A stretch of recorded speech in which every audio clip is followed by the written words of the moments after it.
Hello, everybody, and welcome to another exciting episode of Bloody Good Horror. My name's Eric, and I'll be your host for this evening, the last show before Halloween. That's right, where we will be reviewing The Night House, starring Rebecca Hall. I believe an Oscar, at least a nominee. Did she win one of those things? Can someone Google for me? I don't think. I'm on her page. She's got some green for Juan and various Nice. categories. Joining me tonight, that voice you hear from Richmond, Virginia. Please welcome Caitlin. I'm a great researcher. Eric, for those of you that are not patrons, if you'd like to get some cool, hot behind-the-scenes info, Eric asked me to become a Rebecca Hall expert, and I am not doing a great job, but I'm trying. He asked me to be a Rebecca Hall expert like 8 minutes I gave her 5 minutes. That's right. I had the page open. Next up on the show, from Oakland, California, please welcome from the Zombie Girls, Miss Rachel. Yes, representing the 5 and dime. Locals know what that means. Love it. Next up on the show, from Manhattan, New York City, he's representing, I don't know, stockbrokers or something. Please welcome John Schnars to the show. Hi, Eric. Remember the heady days, John? Not even really. I mean, now they're just quaint. When you could report back on Occupy Wall Street because you could like see it from your work or something like that. No, it's where I live. I lived right off Wall Street. 25 Broad was my address. Yeah. Unreal. They were like Liberty Plaza, where the Occupy camp was like 3 blocks away. Wow. Yeah. It was fun. How much poop was there? Do you remember? I gave it a wide berth. Okay. Just curious. I can Google it, I guess. And last up, joining us tonight from Indiana, please welcome Casey. Hello. Yeah. I'm hard pressed to think of a harder swing to go from Halloween Kills to The Night House. I think it's a testament to the wide tent of our genre. Let's say that. The only harder swing I could is if like we had done Psycho Goreman last week, and now we're doing The Night House. Yeah, that's fair. I love it. Let's do it. Let's take a quick break and discuss The Night House. This is it, Jennifer. Your big break in TV. From the prime time. Main feature.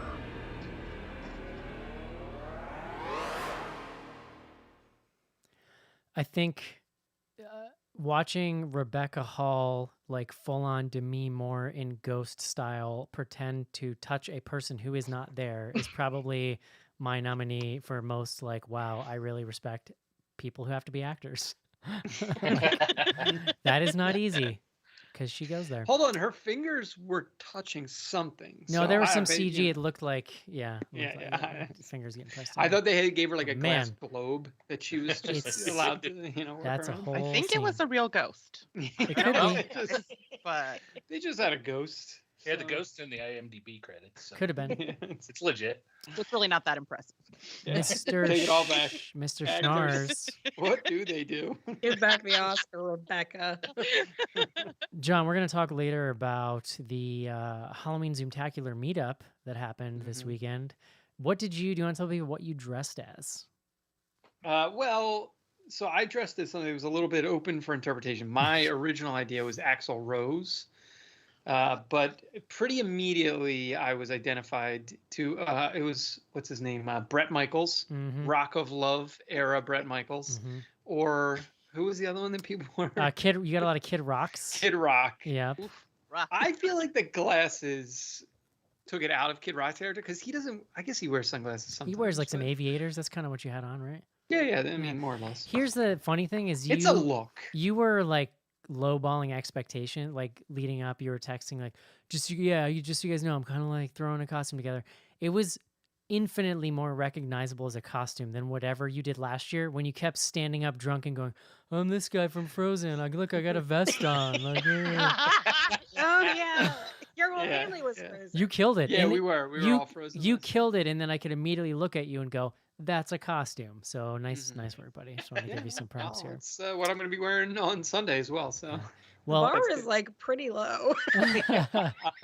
unlike wore sunglasses.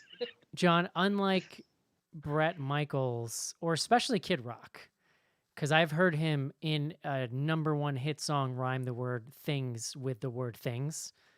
So like the same word. So I'm confident that you know more words than he does. So Probably. with that said, please bring us the word of the day.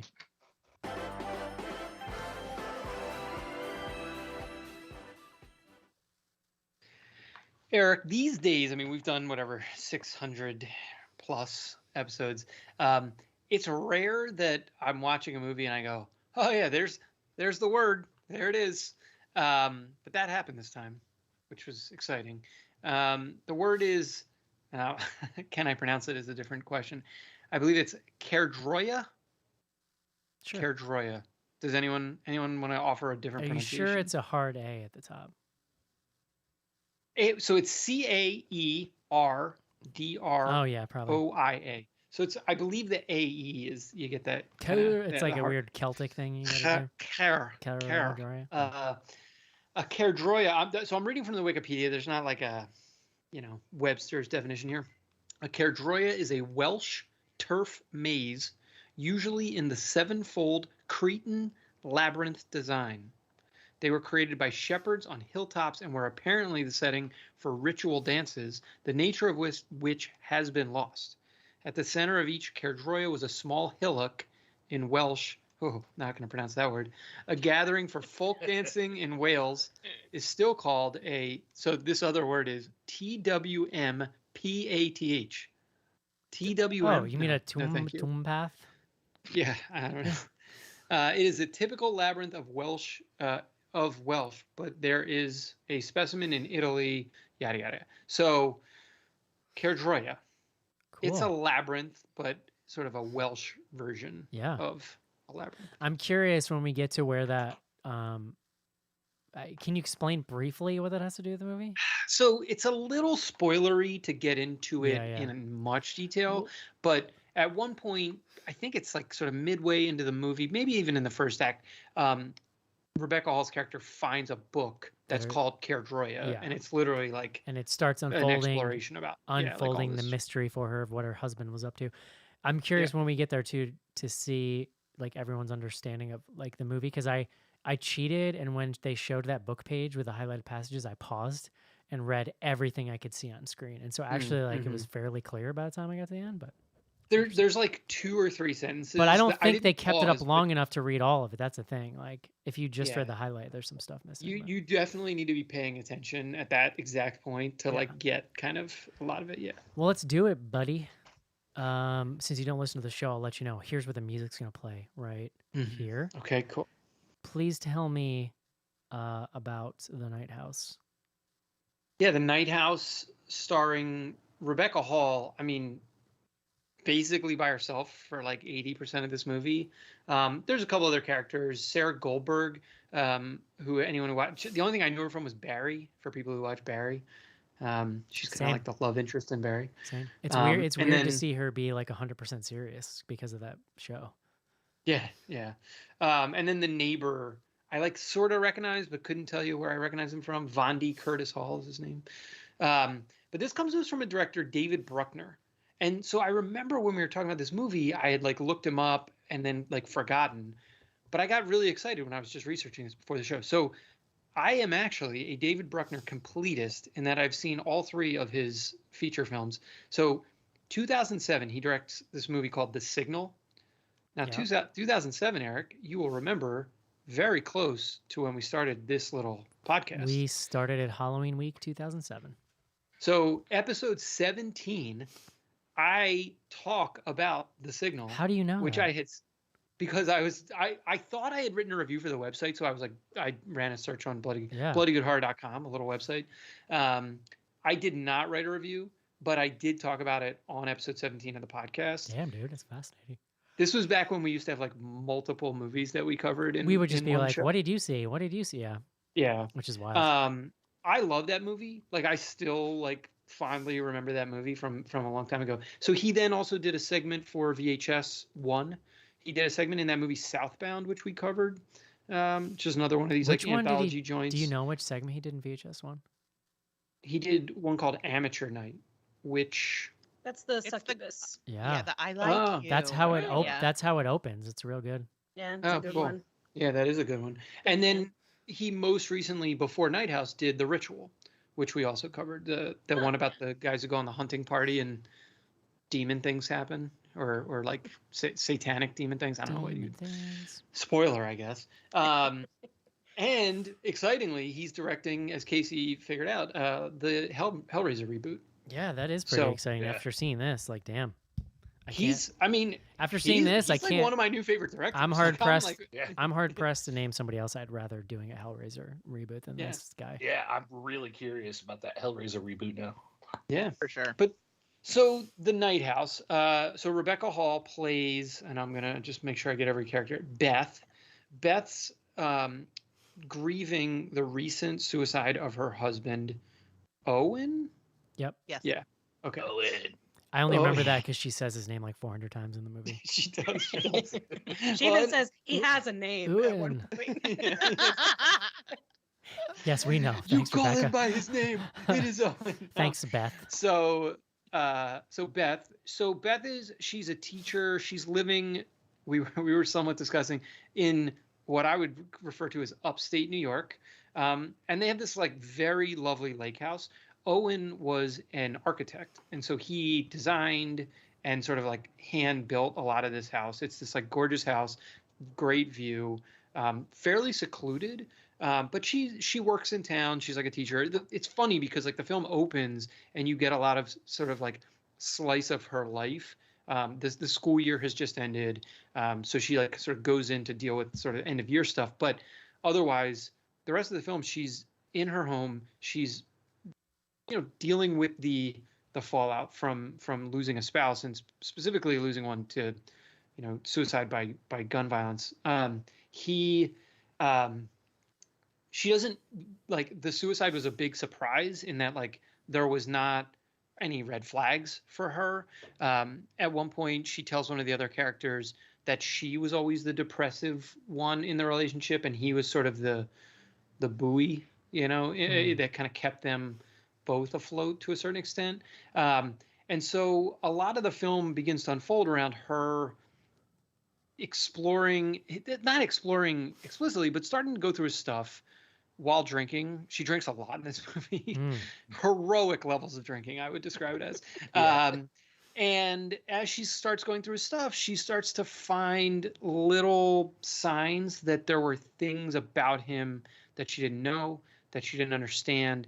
One of the first things she finds is on his phone. There's this picture, and it's a single picture of a woman that looks really similar to her, but taken from sort of the back side, just a like back rear angle, almost So like he was so obscured, surreptitiously taking it. so basically. obscured that like there's debate in the movie as to whether or not it is her. Even. Yeah. Like she's not even sure for a second. She's not sure if it's her, but she doesn't know where it would have come from. And so that kind of like feeds some doubts and some questions, and then there's more drinking and more finding things. And look, like this is where she finds this book about Kerdroya. She finds a notebook that includes drawings of the house, but then like all these other Reversed and these sort of other weird arcane structures, drawings as yeah. well.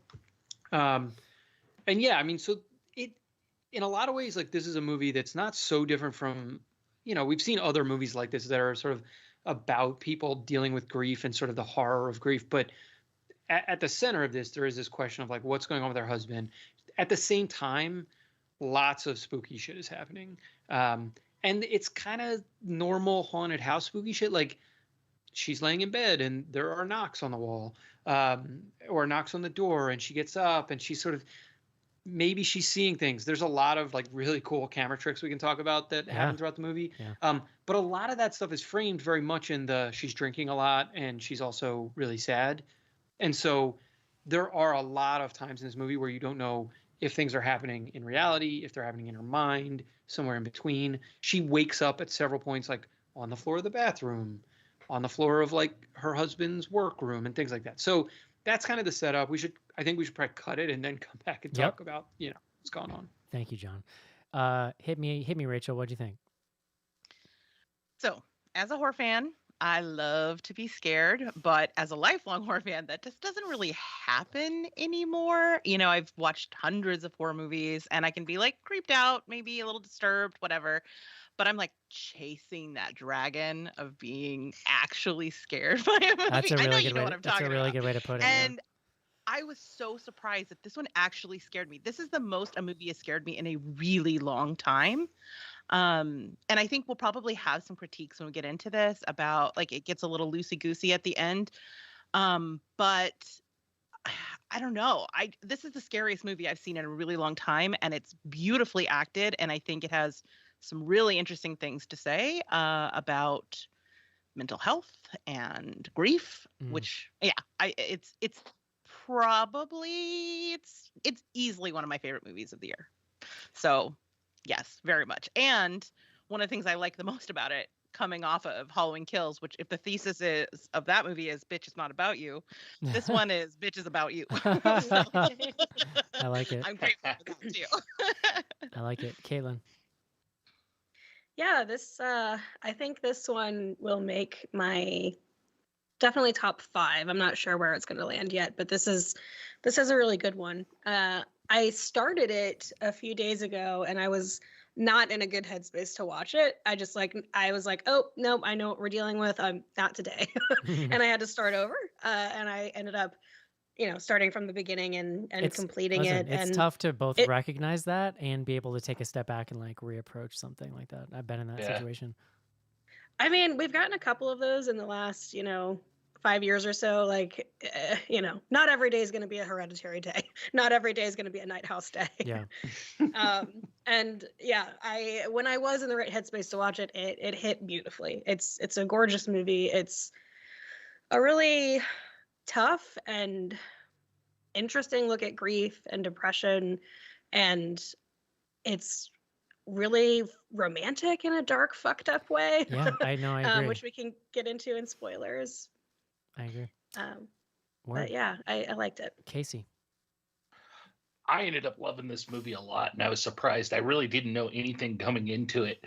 So watching this unfold, and there's a lot of elements to this movie that just really thrilled me. It's a little bit cosmic horror. It's weird stuff going on, and I love weird stuff that I don't fully understand where they're going, and trying to, because we're all nerds, you're trying to predict where they're going with the movie and stuff. So some of it, like Caitlin said, some of it, it's obvious what they're dealing with, but at the same time, there's all the weird shit going on. It's like, oh, what's going on there?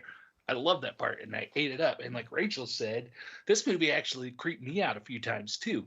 There's some great camera shots and some tricks they got going with shadows and whatnot that I caught myself, just completely entranced by the TV, just trying to watch and see what's happening going on as the way things slowly evolved and stuff. It was a really beautifully made movie. I think like directing and cinematography and whatnot is really well put together. And as we all agree, Rebecca Hall was amazing.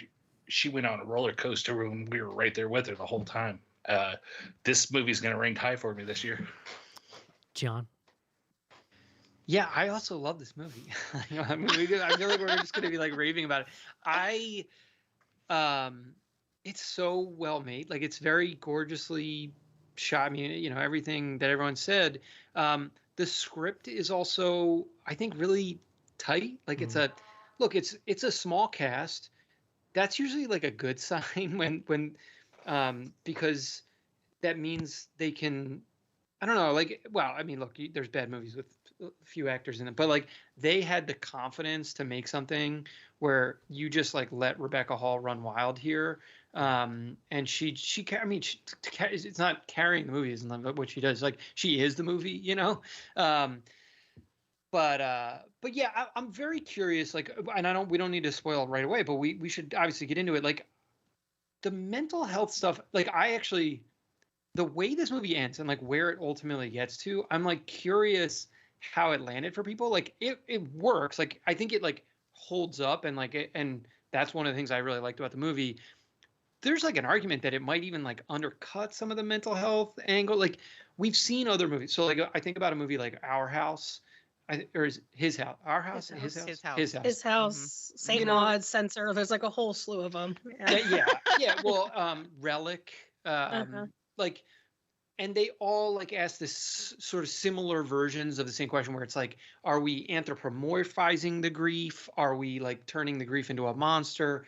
This like answers it in a pretty specific way that almost like, I don't know, it like undercuts the grief angle to a certain extent. I don't know. We should get into it, but like, I don't Sure. know. I mean, But it is still a horror movie. You have that choice to do that, I guess, when you're writing. no, well, totally. And as a portrait of grief, I think it is very real and true. Yeah. But like, I mean, like when, and again, maybe we need to like unpack what actually happens, because like maybe I missed something, but like there's a little bit of like the statement that kind of gets made, or like if you take a literal reading of the film, like there it kind of goes in a specific direction, I think. But yeah, I'm pretty on board with everybody else here.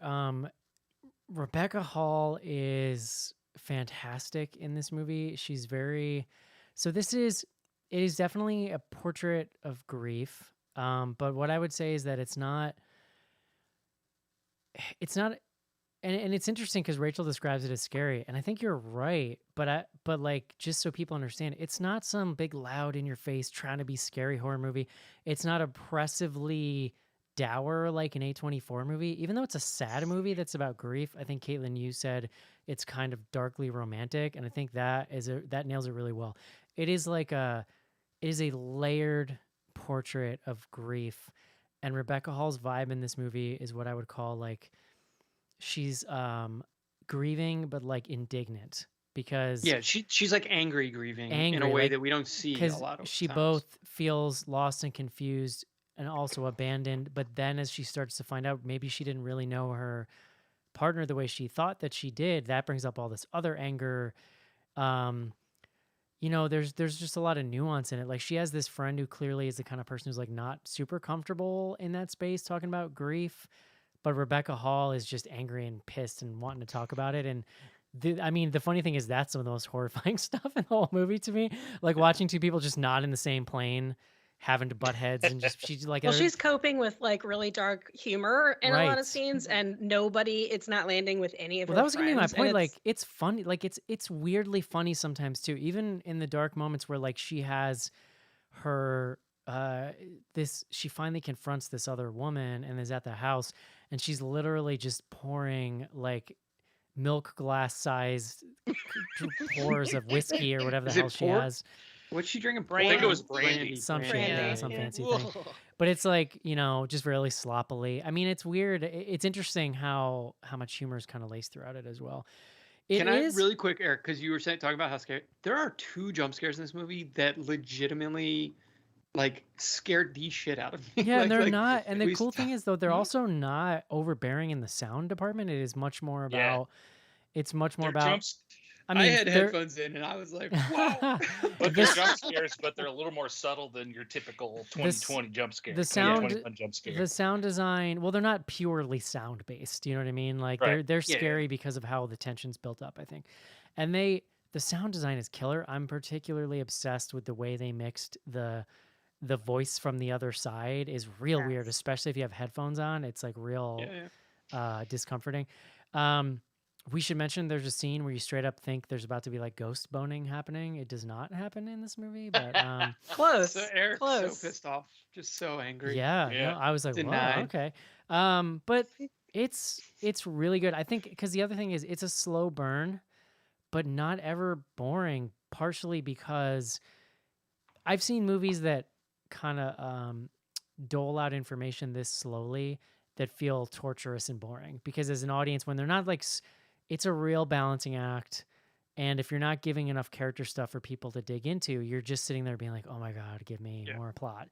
But Rebecca Hall is so kind of entrancing in this movie, or something. Like, she just her journey, you're with it, on it with her, and it makes you feel just kind of I'm letting the movie take me where it's like going, and it's really like, and you're kind of feeling the same emotions along with her as she's finding this stuff out, right? Yeah, right. There's because I'm thinking about it, and like I think we do have to sort of walk through everything that goes. There's a lot of plot that they have to communicate in this movie, but they avoid, for the most part, just straight exposition. There's a couple of sequences, specifically, Eric, you mentioned like the woman that she meets, who I think is the woman in the picture, or she's like certainly one, of the potential women in the picture that she finds on the phone, and like that's where you get like some plot dumpage, but there's just no other way for the amount of the complexity that they built into the script for them to convey as much as they did. We talked about the Kerdroya and like where, you mentioned there's this sequence where she's looking at these books. If you pause the screen and as you said, you sort of like read through them, you can, sort of where it's going to a certain extent. But if you don't do that, like they have to explain it to you, because I'd be otherwise, curious to go back and look, because the way it is it pans on a page and there's two short highlighted sequences, which where I assume like a normal person, that's just what you'd read or whatever, because you probably only have enough time to read that. But having read the whole page, it kind of spells everything out, which is good, because otherwise I would have been like, what the hell just happened? There's at least two other like pretty important pieces of like if you don't know that the husband is an architect and built the house, like that is like very central ultimately to where it goes. And then there's this whole moment, and we'll like move into spoilers, I guess, but this comes like maybe like pretty early in the film, where Rebecca Hall is, I think, talking to the friend Claire and telling her about the time she dies. She died when she was like 17. She's in a car accident, and that she was dead for like 4 minutes. She's explaining it to her because there's a note that was found with the suicide, and she's explaining to her what she thinks the note means, and that it's basically. Yeah, I mean that like it's basically there's nothing on the other side, and she like knows that because she died, and the husband says that to her in the note. That was one of like 3 scenes that left me like slack-jawed as she was explaining her death, and when she was dead for 4 minutes and didn't see nothing. I literally spent that entire scene just Yeah. For me, it wasn't as shocking as the moment where she's like out for casual drinks and she was like, "You guys want to read the suicide note?" Like she's like drunk and like rowdy, and you're like, "Oh God!" Like you feel for her because she's grieving, but it's like, it's "Oh brutal, God!" Like but this whole group is so suffering. I loved that energy. Yeah, well, that's the way that scene builds is amazing. Well, and it's funny too, because the other two teachers that are not the best friend are like, they're trying to kind of performatively tell funny stories and like distract, but then she just starts going into it, and then they're both like, wait, what? And they just like, they want to go farther, and the friend is just mortified by the whole thing. It's such an interesting like group dynamic in that scene. But didn't the one teacher even say, he's like, well, she obviously wants to talk about it. Yeah. Yeah. I would highly recommend. I watched a second time today to prepare for this because I walked away from a first viewing with a lot of questions, and I would highly recommend a second watch if you enjoyed it, because I think there's a lot more things seeded in throughout the story that have a lot of different. They just hit differently the second time through. It comes down to just like intonation when she's reading the suicide note. All of that has like so much more information that you can glean from it the second time through. It's a really good second watch. They keep coming back to the suicide note, and it's fascinating how every time they come back to it, it's recontextualized in some way by like a piece of information you have, and it's really interestingly written as a riddle, sort of. Yeah, well, that's the thing. It's not like in another movie it would have been like an actual riddle, and she would have had been like solving the riddle. It's not a riddle. Like it's just like this very simple 4-line note. It's a riddle in the sense of like it's coded. Yeah, as they peel back more and more parts. Yeah, but it's coded into her. Like she doesn't even really have an understanding for what's going on. Yeah. Do we want to like get into like the real big spoilers or what? I think we have to, right? Well, can I like pose what I think happened, and you guys can validate or correct me, and that can be how we get into spoilers? Yeah. Okay. So she died when she was 17, and she was dead for 4 minutes. And she sort of like touched this like endless, the other side, right? And since then, it seems like death or that other side has been trying to get her back. And I guess the husband figured it out and has been trying to, like, he wrote in the margin like trickery ? Of his books, and he's like trying to trick death by giving it these lookalikes that look like her, and that's why he builds like the reverse floor plan of the house so that he can like trick the death or demon or whatever was on the other side and like feed it these fake Beths, and then but it's just not working, and eventually he gets lost in it too. Yes. Yeah, and that's what the book lays out, that is like a thing to basically Okay. build other mirrored structures nearby your structure to basically confuse evil entities that are kind of like attached to you or looking for Yeah. you. Yeah. Now I- they're it's- then that's what the book talks about, structures. The plot or like the story is then making a leap directly to also people, because that's essentially what he's doing. He's trying to feed it like similar looking people kind of. Yeah. My question is, how stupid is this like entity? Like after the first one that wasn't her, do you think he was like, hey, you, Well, I see what I you mean, did the there. book there lays was a out, comment. Yeah. yeah, specifically Rachel. lays out that the purpose of that maze and what he was doing is so that you can give it alternate sacrifices. Like that is the function of that Caldera thing. And there was a mention of the reverse Care floor droid. plan Well, I used- know that. Excuse me. But there was she- mention of the reverse floor plan being there to confuse the entity. No, I understand that. But when she's talking to him, she says like he was trying to trick you, or like, did he trick you or something? He's like, and then Demon says like it worked for a little while or something like that. Yeah. It's just funny. I picture this demon Well, being yeah. like, so what's going Well, the on fact here? that the Like, demon is using Yeah. Owen as the sort of like voice, and Eric, you mentioned the voice design is really unsettling, but like the fact that it comes Okay. through Owen is really rough. And like the fact that the text, like he's tricking her, like come downstairs, like the come downstairs text, like gutted Oh, me in the yeah. beginning. I was like, fuck me, Yeah. that's so sad. But like mhm. it's, I don't know, that and all like the literal mirror shots, it's yeah, they did a good job. Some of the reflections in the glass in this movie, the way they handled that shadow of nothing or whatever he was, the Wikipedia plot drop names him as nothing.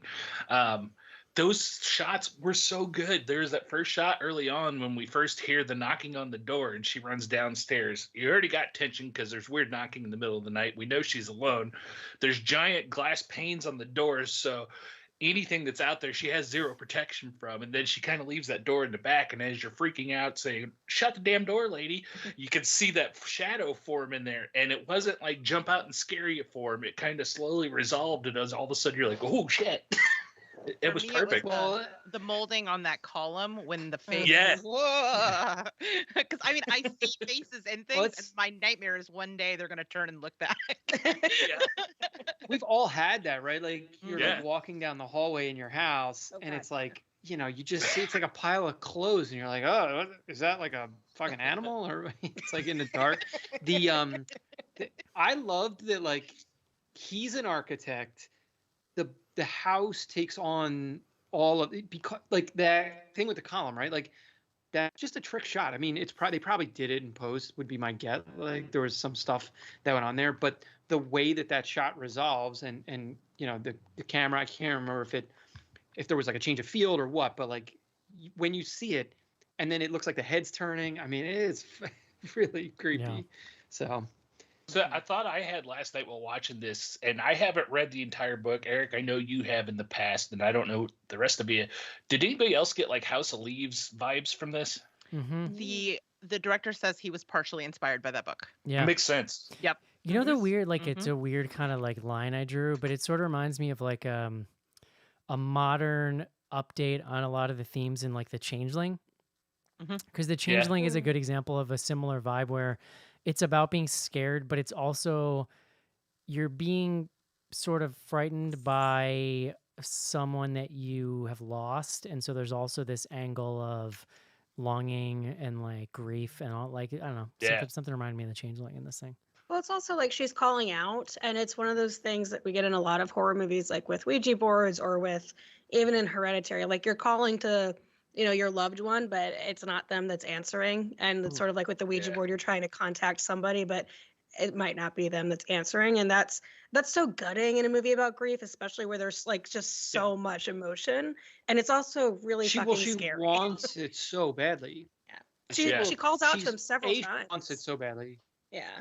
Well, she's also drinking a lot, right? Like, so there is this element of like, look, like if you want something that badly, you're able to like convince yourself, like the alcohol helps you get there to a certain extent, you know, or confuses you enough that you're willing to believe it. It's also a Yeah. clever way to keep My- your character in a haunted house when normally you'd be like, get out, get out, get out. But Yeah. like it's a Yeah. somewhat benign force it. She's like hungry for it to be there and be who she thinks it is. So she stays in a dangerous situation in a way that you never lose your patience with her as a character, because it's totally understandable why she would stay despite it being obviously bad Yeah. and Well, dangerous. But there's a cut. This is where, like, all right, so we want to talk about some of the questions I had, like, Mhm. well, one plot related question, and then, like, if we want to talk about sort of what it all means. The is there a thing that triggers the ghost to be able to do the nothing, to be able to take physical action against her? Because I did have that question around, like, to your point, she stays in this house for a long time because she thinks it's Owen.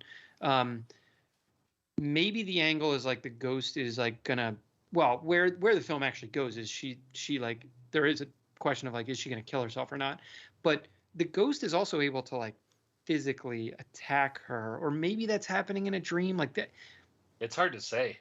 I feel like 'Cause, it's like, one of those why things, like, the wouldn't the more ghost you just kill engage her? with it, the more, like, power it gives it. Because she, in the beginning, She's, she's kind of like, bringing it in. yeah. Okay. And then she goes to the reverse house. She picks up that idol. She's, like, in it really deep. And she's, like, searching for it and seeking it out. So maybe that's the...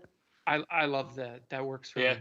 And I mean, it also fits You solved thematically it, with Caitlin. yeah, on sort of the metaphorical level too, right? Like the more you engage with despair and depression, like the stronger its grip it can get on you, kind of thing.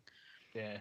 I also like with this movie, with the way, like, with as dense as this plot is, they still managed to be fairly ambiguous as to what was going on with Owen and what the end result was going on. I mean, I missed the passages that Eric saw in the book when he paused it, but still, up until like the third act, it was still fairly ambiguous that maybe David had figured something out with the afterlife or something, and they could have been going that route, and then they kind of steered us into where they ended up. And I liked where they ended up. I just thought it was interesting because for me it was still fairly up in the air as to what was going on by the time like the third act started. Well, even if you read the book, like, you're still, what you don't understand is why he's doing what he's doing, and that's really the ultimate reveal of the movie, is like what's turned him or motivated him to feel the need to do this stuff. You just kind of figure, like, okay, you figure there's something with sacrifices happening, and that he's trying to, like, confuse some type of bad entity or something. It's really, Well, and that's... no, go ahead. That's the romantic angle of it, you know, Yeah, and it's like, it's deeply fucked up, but it's like he's committed, like Oh, he he is a killed serial people for killer. me. Oh, that's so Mhm. sweet. He killed all these lookalikes for me. Oh, that's like, yeah, But he that's did it like for some me. You know what's 13-year-old funny? That's fucked love. up. It's That's funny love. because this guy had done VHS. I was thinking of that segment of VHS Viral with the researcher who discovers the portal to like a Bizarro Oh my- universe, and I just kept thinking that maybe these were like Bizarro versions of her that he had like found or something. Like there's that, because Yeah. I wondered that for a second early too. on, Like, there were, yeah, it would have been easy for this to have been a multiverse type of situation.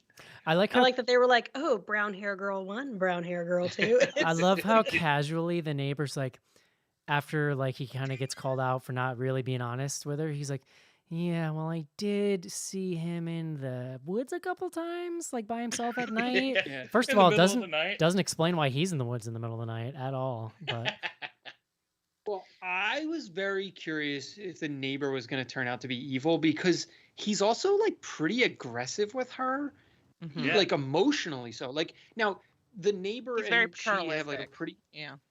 yes, and they have like a very close. I mean, the way it's explained is like they have a close relationship because his wife has recently died, and so Owen and Beth like helped him through his grief, and so he feels sort of paternal, like he feels like very connected to her, but he's like, it's not like a, hey, like, let's talk about it and like I'll therapist style, like help you work through this.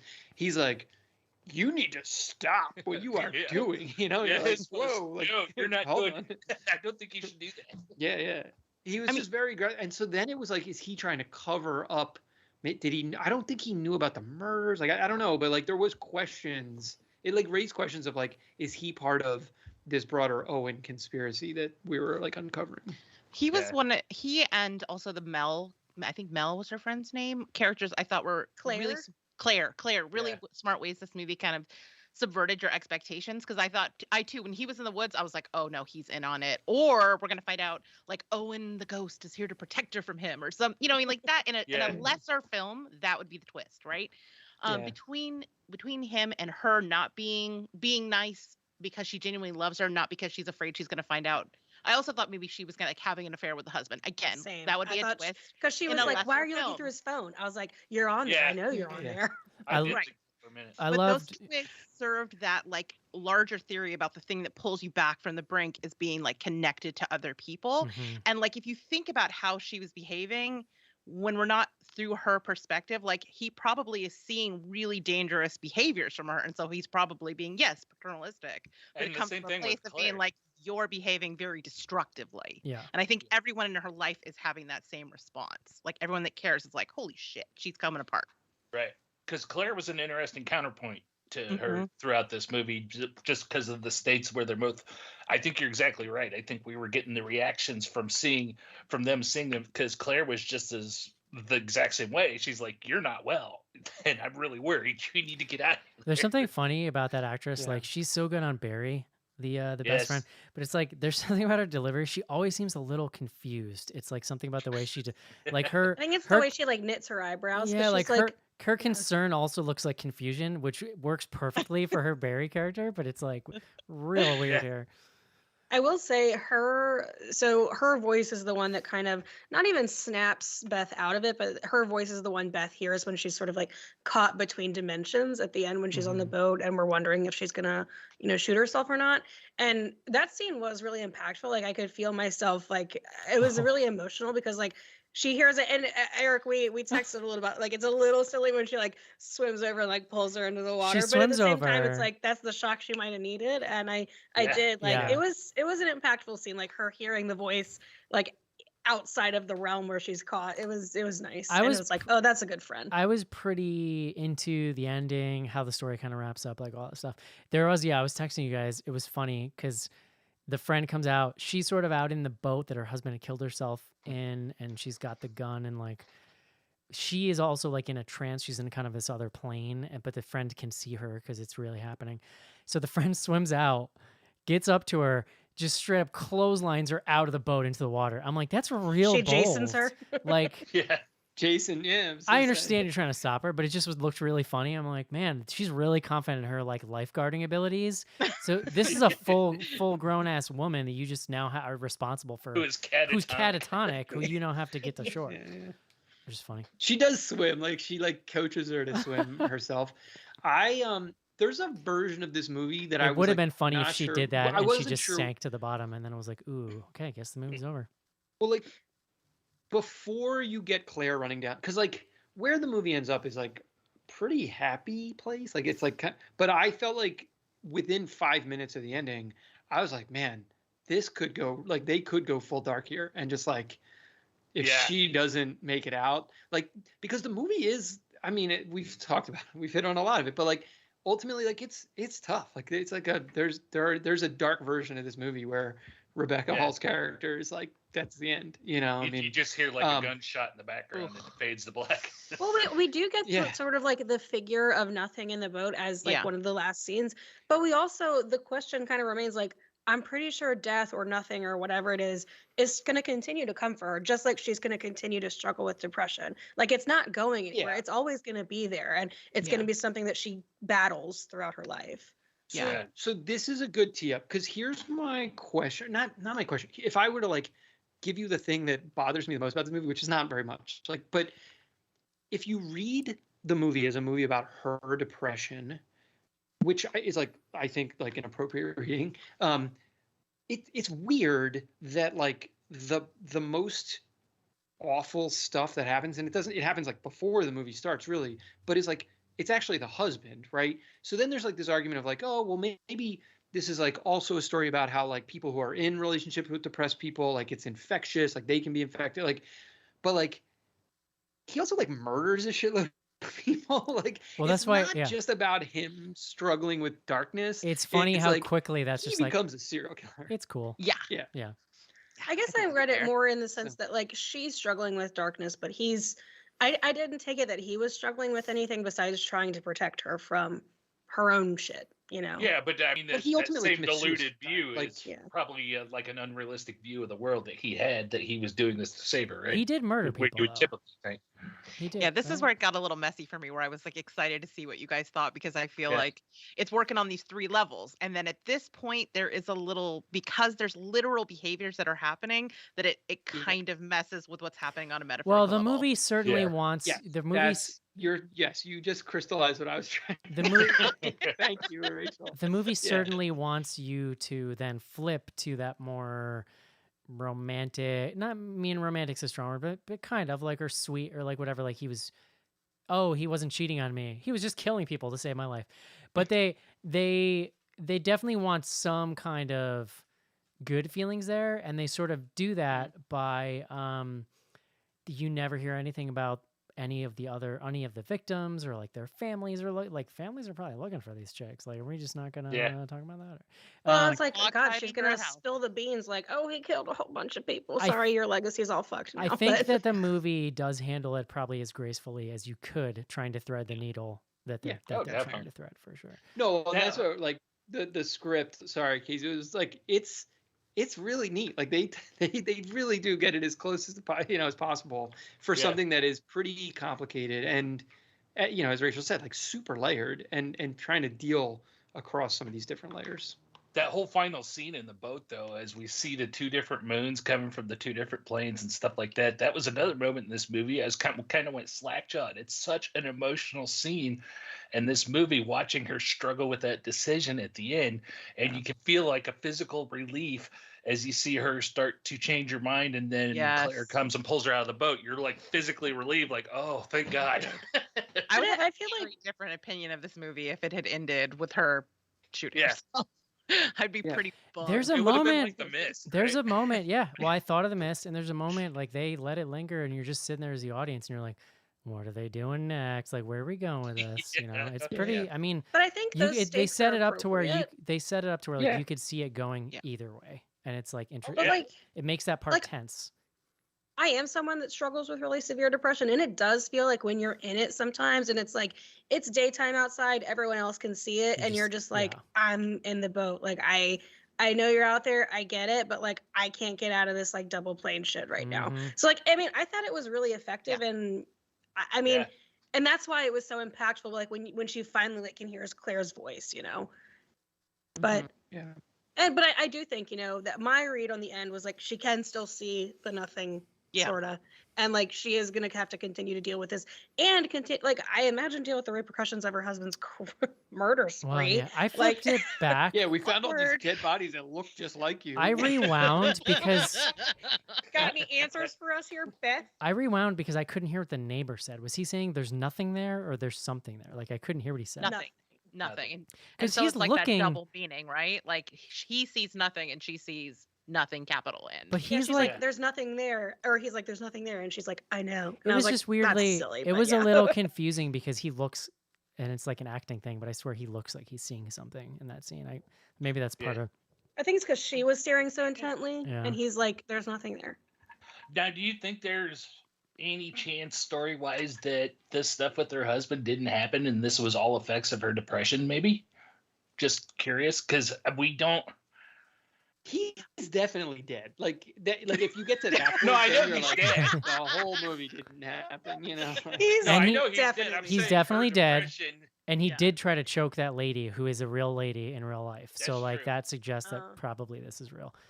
But He was why saying- didn't he let yeah. any of the other girls go when they said they weren't comfortable with it? Right? not comfortable with dying, actually. No, Casey. I think that last girl. I think she was the last girl.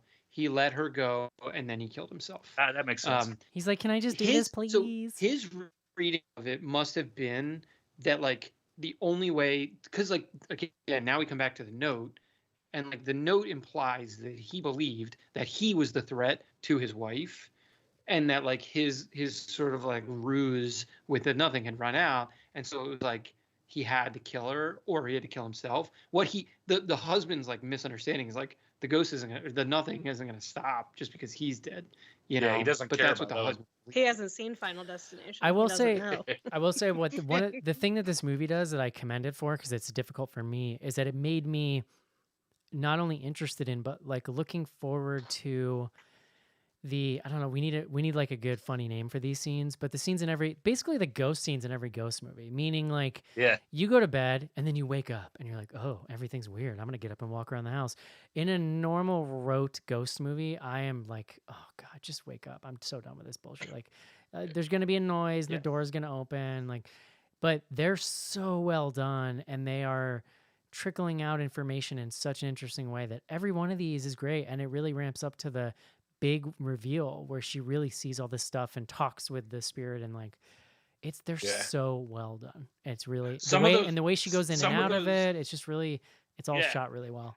That's what I was gonna say. They showed that one scene where she was seeing the reverse house, but like fully formed and built, and she walked in the front door. They even had the house number on the front was reversed. And then she walked in, but she's back home. Those kind of jumps I thought were amazing because it's like, oh well, what the hell just happened now? And they did it again later, It's really when she passed disorienting. out. Yeah. Because she Well, passed and it's out like at the old house. when she's looking in the mirror and seeing what her husband did too, like that's a really cool shot to me. Yeah. And then she just gets like, I mean, That- talking I mean- about corporeal threat, she just gets fucked over. She's like pulled through the house, beat up, and like done in the little like hog tie position. But It's that rough. scene at first is like romantic and tortured, and then the way it flips on a dime is so good. So Well, good. I'm not Owen. I was like, oh no. Yeah. Yeah. Oh, and then the no, door what is shuts it? and the music changes and there's like there's this sound effect of like air chill that goes. It's just so good. It's really well done.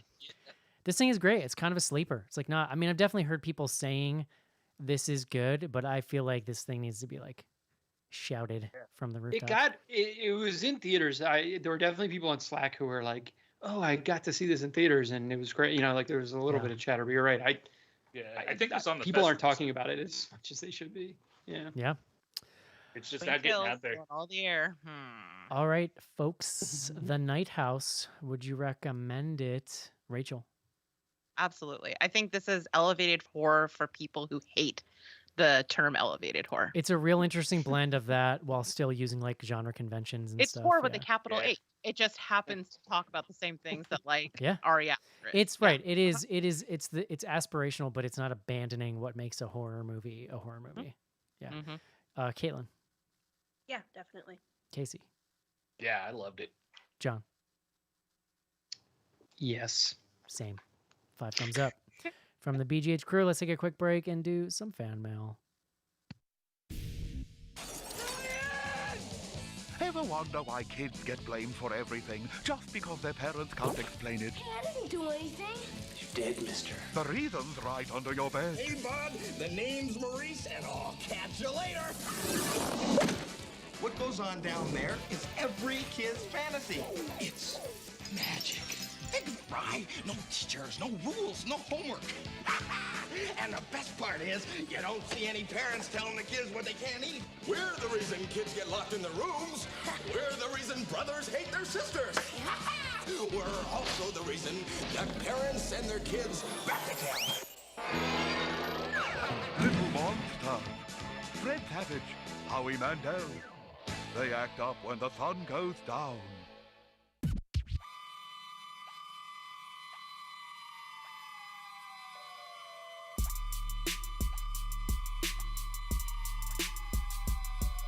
Hi, I'm Denise Crosby from Pet Cemetery and Mortuary and The Walking Dead, and you are listening to Bloody Good Horror.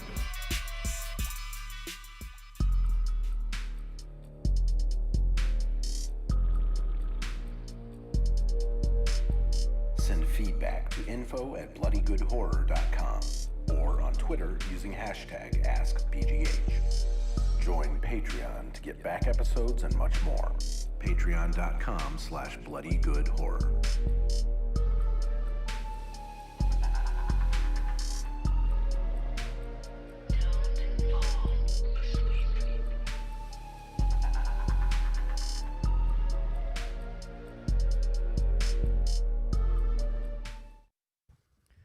Don't fall asleep, John.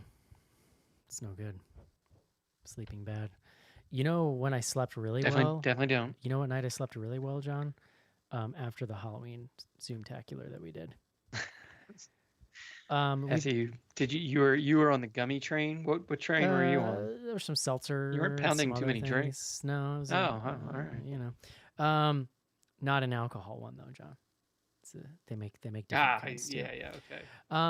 Man, this was a lot of fun. We've been talking about this for a few weeks. We had a great turnout. It was a really cool party. We did a costume contest. Rachel, you showed up a little later. Probably it probably pleased the people who won the costume contest because you showed up literally on fire as Danny from Midsummer, like full flower crown in the animated background. It was like, dude, Yeah, you came in strong. baller. Yeah, late because at the last minute I realized I didn't have a costume and I had to throw that thing together. Oh, this old thing, you know. you know. I just saved was this in very case. cool. I just saved this Aw, in case my boyfriend ends up, like torched in a. Bear suit him. Yeah. Yeah, I definitely had the thing when I came in and the first 3 people I saw were not in costumes, and I was like, "Fuck." Well, day And I of. like scanned and saw someone. I was like, "Oh, thank God." No, day of, like I was literally started. on fire in my costume. The day of the party, I started seeing people in Slack, like a handful, be like, "I'm gonna be there, but man, it's been a crazy day. Like I didn't have time to do a costume, whatever." And I was getting nervous that like Schnars and I were gonna be the only people in costume, but actually, I would say it was a maybe 50-50 with like a handful of people really going all out, which was enough for me. So Beetlejuice costumes. Yeah. Yeah. Adam went hard. It looked awesome. yeah, so Adam got bonus points for discomfort. Julie, Poor Oh thing. my God. Julie, Julie and and Justin. her partner Justin were dressed as she was Beetlejuice and he was Lydia. She hand sewed his costume. It was incredible. They won Amazing. first place. Second place. Animated Lydia. Yes. Second Be more place. specific. I said that, Casey. Second place was Adam, who every year he likes like I don't even know what you call it, like portmanteau costumes, It's kind like of. a pun. Yeah. It's like a pun costume. So He this likes a was punny costume. Spiral, the Book of Saw. So it was a combination of like Uzumaki, right? Like combined with a book that said Saw on it. Like it was a whole. He won second place. He went all out. It was pretty amazing.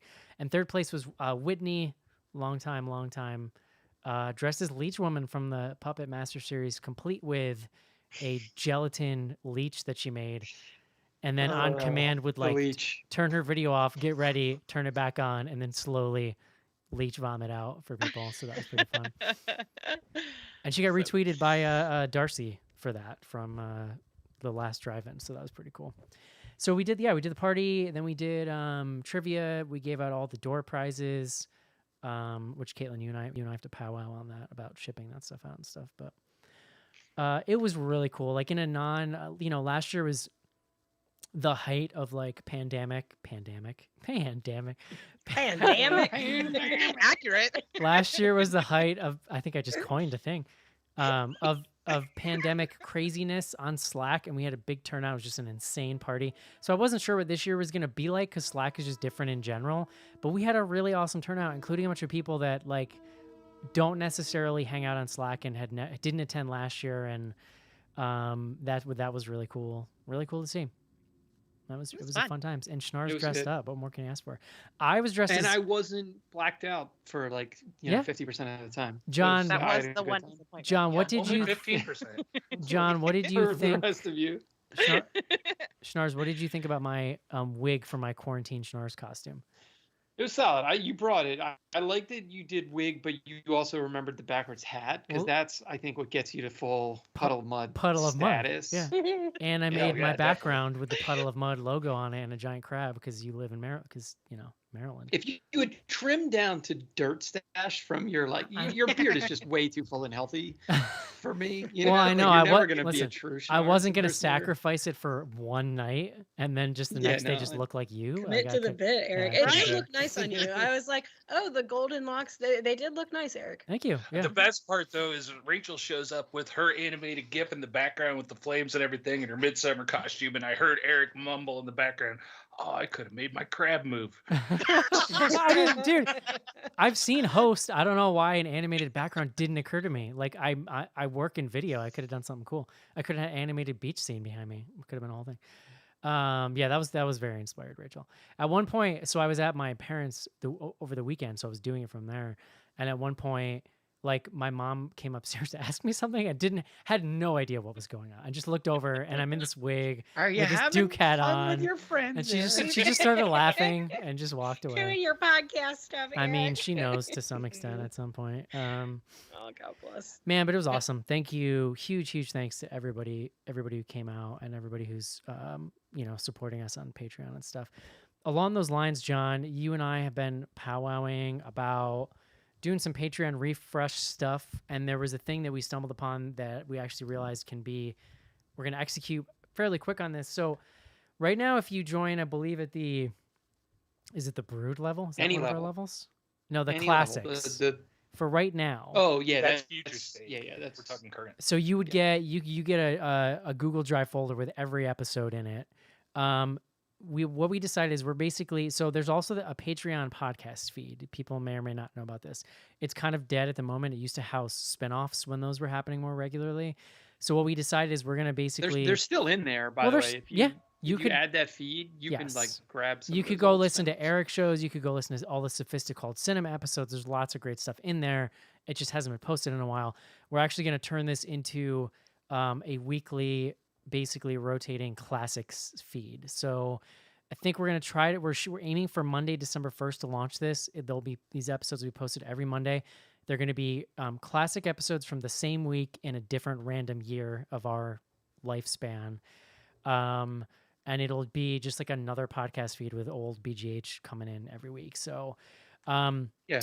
if you, It's nice because it's like a way to get classics that aren't like the Google Drive thing we know is not ideal, but like pasting 600 episodes into like we talked about, Something like we new. load up all 600 in the Patreon feed and use that it would take us a lot of time. well, and it's so also that option's still on the board, but that's not like an immediate yeah, thing that I can mean, just look, we happen. might, yes, yeah, yes, that's But true. so, and we're gonna make this but this available. is something to, we can do soon. We're gonna do it soon. Hopefully December. It'll be available to all patrons at every level.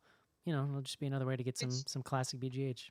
It's like what's it called on Shudder when you turn on the Shudder TV and you just get whatever movie they're playing. I just have to remember how, because I'm sure some people don't have that link. I got to remember how to get that link to people who don't have it. Like you would get it when you sign up to Patreon. When you go to your Patreon page, like when you sign in as a user, you can like look at the things you support, and if you're on the like Bloody Good Horror page when you're signed in, it's in the like right hand corner. That's where I can double check this again. But yeah, it's like there, and you just grab that link. You can add it to any podcast player except Spotify. And Spotify's then stupid.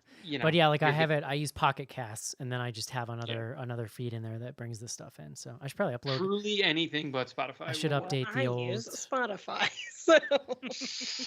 Yikes. Sorry. I use Spotify as like a last resort.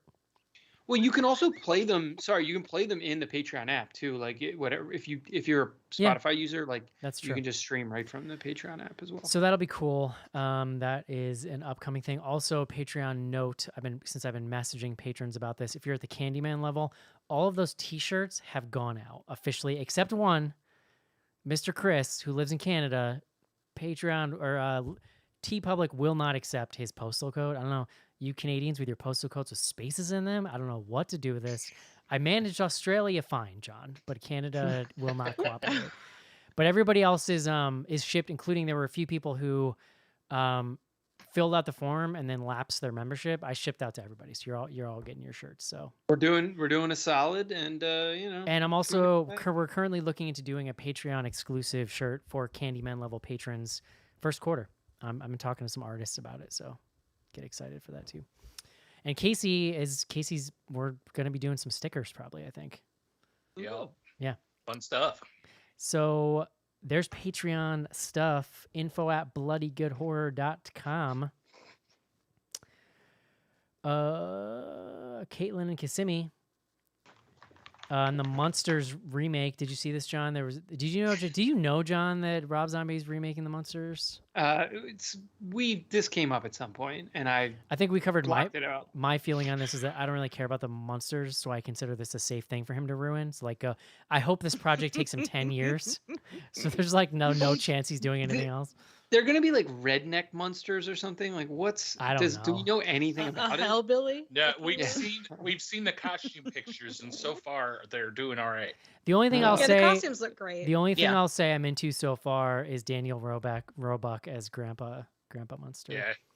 I learned a weird fact about the Munsters this week, that there were 2 movies made in the early 80s that they're like just widely considered to be complete trash, and Fred Gwynne wanted nothing to do with them, but they just paid him an exorbitant amount of money to do it. He apparently just hated the whole thing and was over it and stuff, but you can find him on YouTube. Dan Roebuck does look really good. Yeah. There's a late 90s, early 2000s TV series attempt at a reboot, too. It had Jerry O'Connell in it, I think.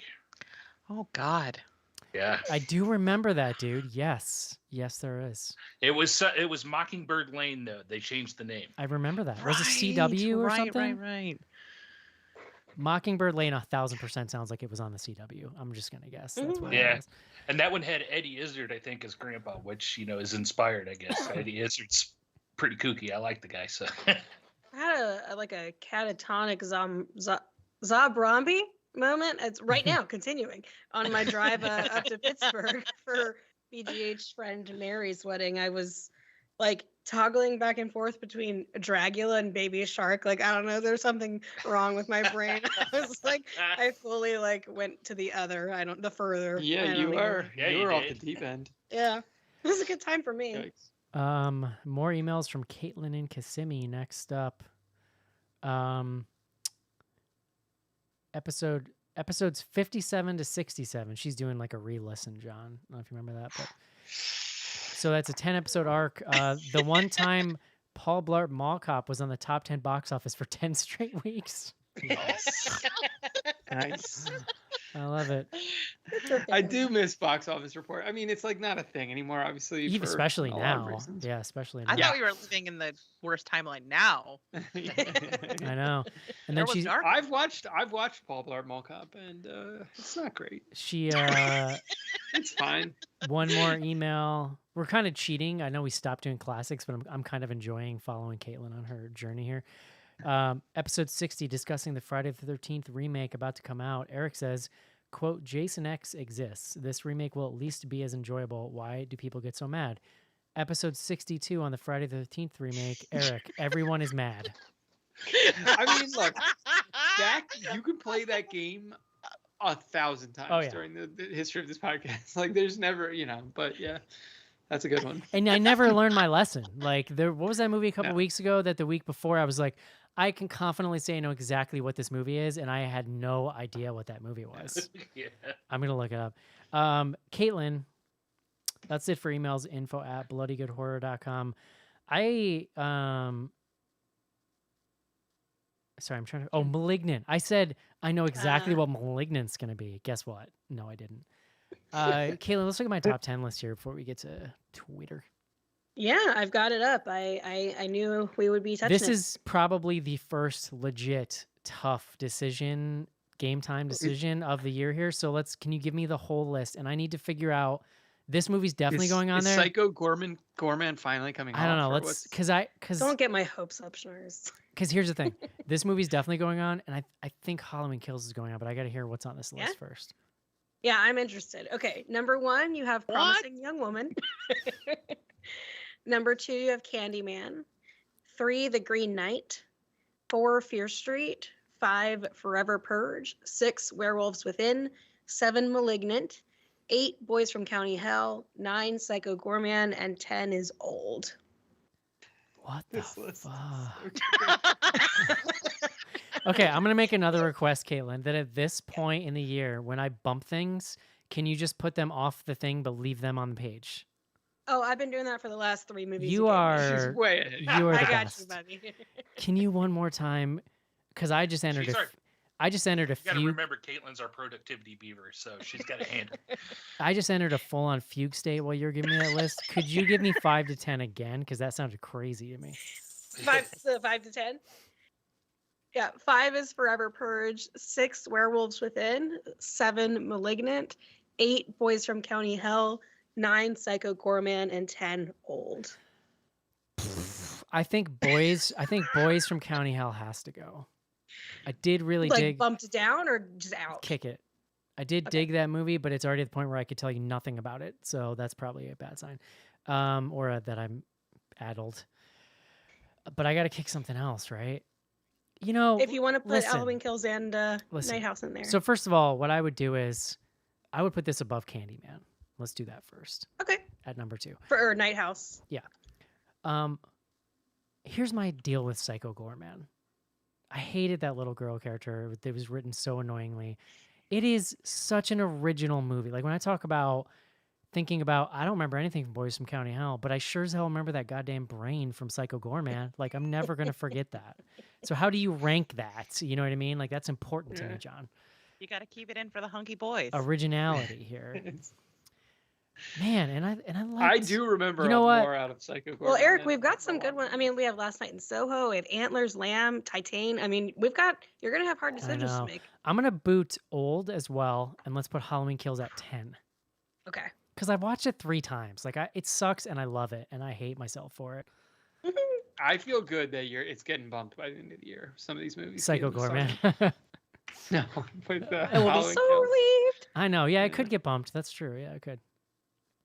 Man, what a weird Yeah, year. we've got a stacked It's been a Paranormal weird Activity. We It's gonna spent, be a I mean, I good rest of the remember year. we spent 6 months with me being like, I'm not even sure I'm gonna have 10 this year, and then it's just all been like backloaded. It's Yeah. crazy, dude. All right, thank you, Caitlin. I appreciate your assistance as always. Casey, Oops. let's Twitter. Yes, we are on Twitter at BG Horror.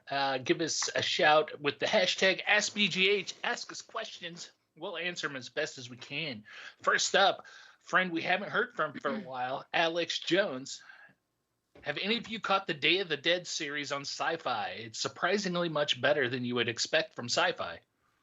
I have not. I I know haven't people either. that like other series, like sci-fi series. I feel like people tend to like, or I've heard they like. I My haven't question seen is when they do. heard the they like- movies. My question is when are they better. do, and maybe have you seen it, Casey? I have not. Like I wonder when they do a Day of the Dead thing, this is just a generic title we use when we want to do a zombie thing, or are they going off themes of like we're stuck in a bunker, or it's like military versus science? Like is there Or is it anything like connecting it to the Dia de movie? los Muertos? Is it like legitimately Mexican? Well, no, I think this is like because Sci-Fi owns that license to that Romero film because they put out, or somebody, the same company that put out those trash creep show sequels also put out a Day of the Dead sequel like 10 years ago. or Yeah, something. there was 2 or 3 movies. One of them was like Rave to the Grave or something, wasn't it? Oh, That's that's remake glow stick that's- zombies. Let's go. No, that's Return. That's Return of the Living Dead. They also got 2 trash sequels on Sci-Fi. Oh, my bad. Get it straight, Casey. Next up, we have good buddy at Skizbot. Y'all ever just stand and eat over the kitchen sink because you don't feel like using a plate? I do. Yeah. Sometimes, Yes. Oh, sometimes. Andy Bernard plate. eat like No. a rat. I will put a. What am I, a Rockefeller? Of course I've cried. I mean, Did you say cried? No, I will. I just cried into my Not sink over the pizza. sink so much as somehow it makes me feel slightly better if I take a paper towel and put it on the counter. Yeah, that's exactly what I was gonna say. Is just get the paper towel, guys. Like you should throw the paper towel. But I'm away. It's still just- Extremely dad move. Make a sandwich on a paper towel. I'm Oh, still I do it standing. all the time. I know. I love it. Like I'm still standing. I'm still being really depressing. I'm still like probably on my phone on like TikTok or some BS. I'll give my kids stuff on paper towels, and like then it's obviously like a disaster. Like it's like they drop it or The other Yeah. time that will happen is if I'm having Too like flimsy. the other time Yeah. that will happen, Caitlin, I know you can relate to this. If I'm having like a sugar drop and I'm hangry, like I don't, it's just going everywhere. Like I need to eat. I'm just gonna eat like yeah, a but crazy then I don't person. even go to the sink. Then I'm just like straight Brr, into my brr, brr, mouth. brr, Like, yeah. Then it's like From spoon the into the peanut cabinet. butter. Yeah, Like, like, Angrily making a turkey sandwich and then defiling it. The crumbs and tears need somewhere to go, okay? Eric just like glopping on some mayonnaise furiously. Oh, both sides of the bread. That's how I roll. That's a All good right. question. That is a good question. We have one last one here. We do have one that came in for Plug It Up Pod for me and Caitlin's most recent episode. So you can go out there and listen to that on the feed where we're talking about Slumber Party Massacre, just to throw it out there. Casey, someone told me it was their favorite episode yet. Oh, that was very nice. But I'm going to Yeah. skip over that tweet because, it's only it's inside jokes for me and Caitlin. Just, I don't want to leave everybody out. Our last one, though, comes from the last girl, GRRL. Did I pronounce that right? Yes. Girl. All right. Girls.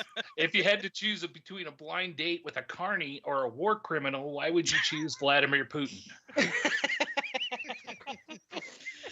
Oh, Ariel. They got me. She's like calling me out on a couple things here. So I'm just going to out myself because I'm going to lean in. Lost my virginity to a carny, and I have sex dreams about Vladimir Putin. Moving on. Wow. Is it the horseback thing? I was just Oh gonna my say, God. is he like fly fishing? Not that. Is he fly fishing? What- Like wrestling a I bear? don't know. Wait, can Guys, you went right past the carny situation. I was gonna say, was it like an attendant at a booth? Was it a ride operator? Were you at the carnival? Did you He go to a broke up with different me location? to go to the carnival. So like he was kind Ah. of like he had worked some summers as a carny, and like occasionally I could get him to do the like winna step right up, everybody's for me. But yeah, Talking we would about like foreplay. break up and get back together. We summered during the break for Apollo amusements. This is like something wicked this way comes, kind of. That's how that movie started. Was the carny Russian, and is that the direct line to the Vladimir Putin fantasy? That's my question. I don't know. He wore a lot of half tops though, so does that not? Nice. I could see Were they Vladimir in a mesh? nice high top. Were they mesh? Of course You they know were. my genre, dude.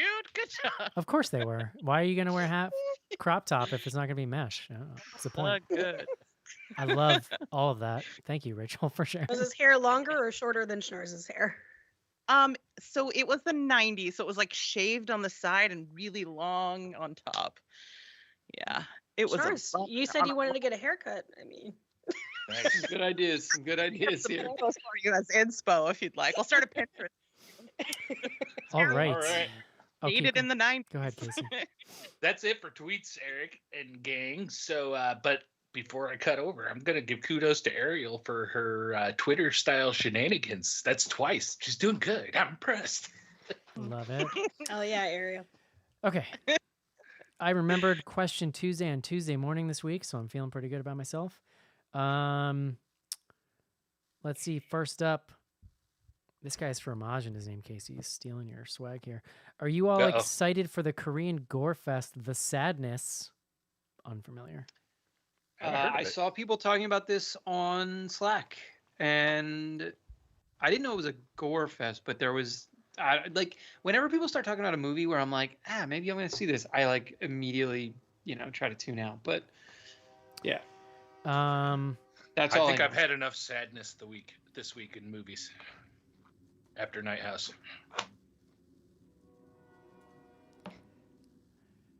It's the final stretch of the month. Did everyone get to do what they wanted to do for Spooky Month? No, I usually send out Halloween cards and they're just like sitting in their cellophane still, and I'm not going to be able to get them done. So I'm pissed. Sending out cards for sorry? any holiday, like if hell does exist and I go there, that's what I'm going to be doing, is sending out cards. Yeah. I love sending out Oh cards. my gosh. I haven't done that in a decade at least. That's your love I'm gonna language. put them. You know what I'm gonna use them for? I'm gonna put them in our prize pack winners, and I'm gonna write a I nice love long it. Halloween message in there. Cards are your love language, Caitlin. It's true. I love it. We'd all be better off if we could appreciate each other's love languages. There's a box in my guest room that's already addressed to Eric. It's got a card and a shitload of VHS tapes in there. So Oh. when I finally get to the post office, buddy, That, you know what? VHS tapes, my love language. So there you go. there we go. How hyped are you for the new Paranormal Activity movie on a scale from 9 to 10? I found out about it 2 days ago when I think Caitlin told me. It's or going something. direct to Paramount Plus. Paramount Plus. Is it Paramount I'm or fucking Peacock? stoked. I love Paranormal Activity. Fun So fact excited. plus Next of kin. Fun fact plus not fun fact about Paramount Plus. They have old school Nickelodeon shit on there, like Salute Your Shorts, but they are missing episodes. Oh, Were they like I don't know. racist or something? I mean, like I have no idea. like with 30 Rock, they pulled a couple episodes, you know? I mean, that's But, like, totally possible. I tweeted at the Paramount Plus account back when I discovered this and didn't get any kind of answer. Like, it's. You got to Karen it. Escalate. Come on. I tried. Dressing up for Halloween this year, families, parents, peoples, what are we doing? My son is going to be Link from Legend of Ooh. Zelda. Oh, cute. nice. I mean, he wanted to be other things that were like ridiculous and were going to require a lot of construction on my wife's part. Maybe you guys remember last year, my wife made a homemade piranha plant from Super Mario costume for him. Yeah, Out of paper mache. It was, my wife like really went above and beyond. I mean, it was pandemic. We weren't doing a whole lot. So she like had some time. This time it was like, take him to Halloween Adventure or Spirit of Halloween and, you know, whatever he wants. Love it. So I don't know that I'm going it as anything. My kids are. I got a Rapunzel and a Minnie Mouse. We're gonna go trick or treat. Cute. Yes, because Disney owns childhood now.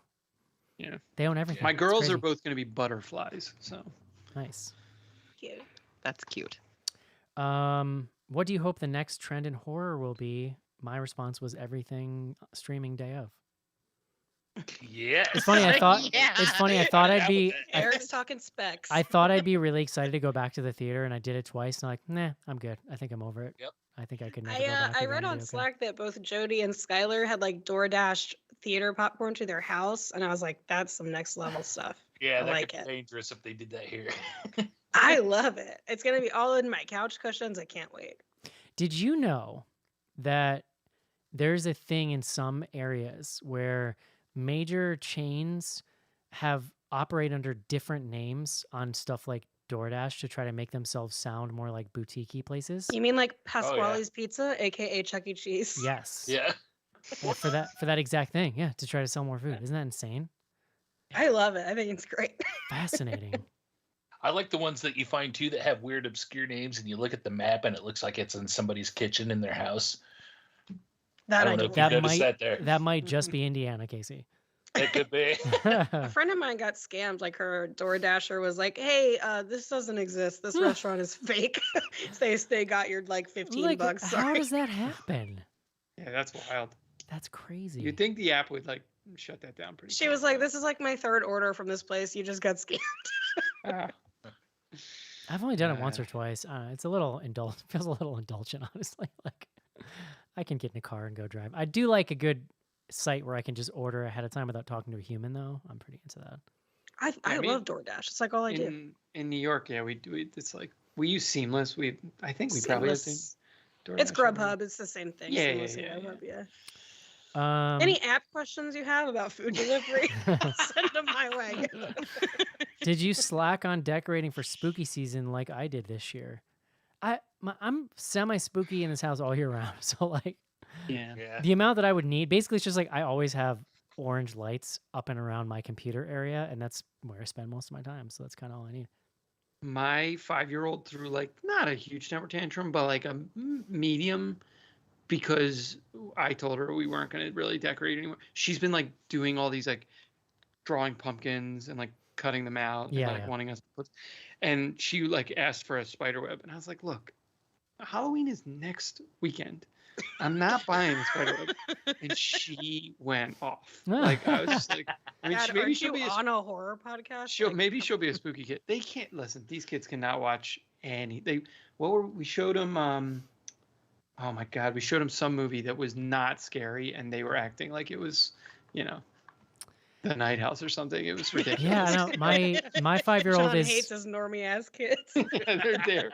They're very soft. my 5-year-old is driving hard to go back to Monster House, because I know I talked about it on the show, but over the winter showed it to the two of them. The 5-year-old is way into it.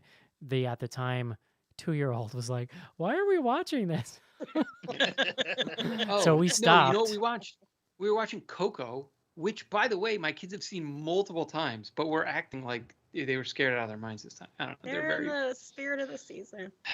yeah. I was taking one of my cousin's kids. I tutor a bunch of them in reading, and I take one of them. He loves Spirit, so we've gone a couple times. And the other one, they were like, Vinny's scared of Spirit, and he was like, yeah, it's scary. And I was like, yeah, Vinny, you tell him. It's scary there. When I took my son, he's 7 and like he cannot handle scary things. And we were like looking through the kids' costumes because I kind of like beelined it. But then when we were checking out, he like started to kind of like look around at the other stuff, and there was like a bag of like bones that you're supposed to like build a skeleton. He's like, "What are these? Are bones?" It's like there's something else where he was like, "Dad, this place is like kind of scary." Like, So what's funny? Is your son Matthew McConaughey? Yeah, he's kind of. I guess so. The thing I love about Coco is that it like de-stigma'd skeletons for my daughter from age like 3 on. So like then we would go into a Halloween thing and she'd be like, "Hey, it's like Coco," and it's just this scary ass skeleton. I'm like, "Yes, it's just like Dude, Coco. That's right." Here's my problem with Coco. I cannot watch it without crying. That movie fucking. Oh. Whew. It's brutal. First of all, It is so. It is sad. like Night House. I love I Coco. can't even think about it without crying. Like it's really brutal. John's getting misty on the Oh my show. God. I love Coco because it's like 2 hours and 2.5 hours long, so I can put it on and go get some shit done. That's why I like Coco. Yeah, it's so good. That's one of my favorites, but it's very sad. Why are most Netflix horror movies so bad? Like 90% of them are awful. WTF? Yeah. Because Yeah, no. there's no oversight and they don't care what it actually is as long as it's content. They care about like the runtime and the poster, and that's it. They're a volume operation these days. True. I mean, truly, like they really, it's the same. Like we don't talk about it as much anymore because now everybody's kind of getting original movies in some way. But like that Netflix original syndrome where everything's like 15 minutes too long because no one's doing any Wow. quality assurance. Like nobody gives a shit. Look, I think they've had some hit. Like it's surprising. It's like a pleasant surprise when they like His House was a Netflix straight to Netflix. I mean, that's like a really quality film. Like they have some, but you're right. Like in general, it's a volume play they're going for, and so it goes. One more question, ladies and gents. Are you gonna fall asleep before you ask No, it, I or think I'm good. I think I'm good. I've been on the night shift, John, the second Yeah. shift here. Yo! Exclamation point. Ever play the horror side scroller Splatterhouse? If so, what was your favorite level? I like that he thinks I could get past That's the what I first was level gonna in say. any game from the Yeah. 90s. Dude, that's Splatterhouse was brutal too. I remember playing it. Like if anybody ever wonders why like watching any video game really, but especially why watching other people stream like old video games is such a thing, it's because if you actually played them, you never saw it unless you just played one game and laser focused on it forever. Like, man. There was a couple times growing up and like whenever that came out that I remember renting a Sega from the video store and a copy of Splatterhouse and playing it for an entire weekend and doing it that like 2 or 3 times. I don't think I ever did see past the first level. Yeah. Brutal. All right. I heard the later ones are very good. Someone will have to tell me though. What I feel like there were some modern versions of that game too. Splatterhouse. Where's our movie remake of Splatterhouse, right? A movie? Well, no, I seem to remember like a PS2 version, like somewhere around that era. There was like an arcade game or something. No, I'm saying why haven't they made one yet? Because it's Jason. It's Jason. Yeah. That's why you can't be like dude with Yeah, a true. hockey mask. Back in the day when video game companies just those games were all made in Japan and nobody gave a shit about like copyright law. It's beautiful. All right, that's gonna do it for the Night House. We are taking a week off next week. Get a classic in the feed, and then we'll be back most likely with this Paranormal Activity thing. I think we gotta get that on there. So Caitlin's excited. We gotta program the rest of the year because there is a lot of stuff we're hopefully gonna get to. Soho, Titan, Antlers, Lamb, Mhm. Paranormal. Well, We're running out of weeks. Let's make a list and do the ditty here. Get it going. Rachel's like, I have my own podcast to worry about. I don't care about this. I'm just hoping you guys cover the Slumber Party Massacre remake Is because it- nobody's giving it love and it's so good. Is it? Really? Yeah. It's haven't watched fun. it. I proposed I'm it. planning to. I proposed It's it fun. for sure. Well, why don't we put that on the list too? Caitlin, as our organizational Oh, it's on person, Hulu. can you help us All right. out? Mm-hmm. Love it. All right. Happy Halloween, everybody. Hope you enjoy it. Going to take 1 week off, and then we're going to be back at it. Hope you enjoyed this show. We'll talk to you soon. See you. Happy Halloween. Bye, everybody. Bye-bye.